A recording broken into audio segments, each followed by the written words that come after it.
Hi అండి. మార్కెట్‌లోకైతే చిక్కుడుకాయలు వచ్చేసాయండి. మరి చిక్కుడుకాయతో టేస్టీగా చిక్కుడుకాయ టమాటా కర్రీ చేసుకుందాము. ముద్ద కూర చాలా బావుంటుందండి రైస్‌లోకి. తప్పకుండా ట్రై చేయండి. స్టవ్ వెలిగించుకొని బాండీ పెట్టేసుకొని కర్రీకి సరిపడా ఆయిల్ వేసుకోండి. ఆయిల్ కొంచెం హీట్ అయిన తర్వాత ఒక కప్పు ఉల్లిపాయ ముక్కలు, 2, 3 పచ్చిమిర్చి, తగినంత పసుపు కూడా వేసుకొని ఉల్లిపాయలు బ్రౌన్ కలర్ వచ్చేంత వరకు బాగా ఫ్రై చేసుకోవాలి.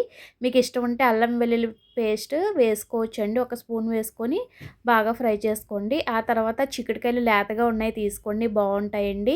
చిక్కుడుకాయలను శుభ్రంగా కడిగేసుకొని ఇప్పుడు మనం ఫ్రై చేసేసుకున్నాం కదండి ఆనియన్స్లో వేసేసుకొని చిక్కుడుకాయలని బాగా ఫ్రై చేసుకోవాలి. ఒక 2 నిమిషాల పాటు బాగా ఫ్రై చేయండి. లేతగా ఉన్నాయి కదండి, చక్కగా మగ్గిపోతాయి అన్నమాట. చిక్కుడుకాయలు ఈ విధంగా 2 నిమిషాల పాటు కొంచెం బాగా ఫ్రై అయిన తర్వాత ఒక కప్పు టమాటా ముక్కలు కూడా వేసుకోవాలి. టమాటాలు పచ్చివి కాకుండా పండివి వేసుకుంటే మీకు కూర అనేది చాలా బాగుంటుంది. టమాటా చిక్కుడుకాయలు బాగా మగ్గిపోతాయి అన్నమాట. ఈ విధంగా బాగా మగ్గిన తర్వాతే మీరు ఉప్పు కారం అనేది వేసుకోవాలి. ఓకేనండి. ఈ విధంగా చిక్కుడుకాయలు బాగా మగ్గిన తర్వాత రుచికి సరిపడా కారం, రుచికి సరిపడా కూడా ఉప్పు కూడా వేసుకోండి. ఈ విధంగా ఉప్పు కారం వేసిన తర్వాత పచ్చివాసన పోయేంత వరకు ఈ విధంగా ఒక 2 నిమిషాల పాటు బాగా ఫ్రై చేసుకోవాలి.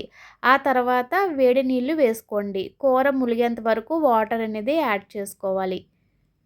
వేడి నీళ్ళు కాకపోయినా మామూలు నీళ్ళైనా వేసుకోవచ్చు. వేడి నీళ్ళైతే మనకి చిక్కుడుకాయ అనేది బాగా మెత్తగా ఉడుకుతుందన్నమాట. టేస్ట్ బావుంటుంది. ఆ తర్వాత ఒక రెమ్మ కరివేపాకు, కొంచెం కొత్తిమీర కూడా వేసుకోండి. మీకు ఇష్టం ఉంటే గరం మసాలా కూడా యాడ్ చేసుకోవచ్చు.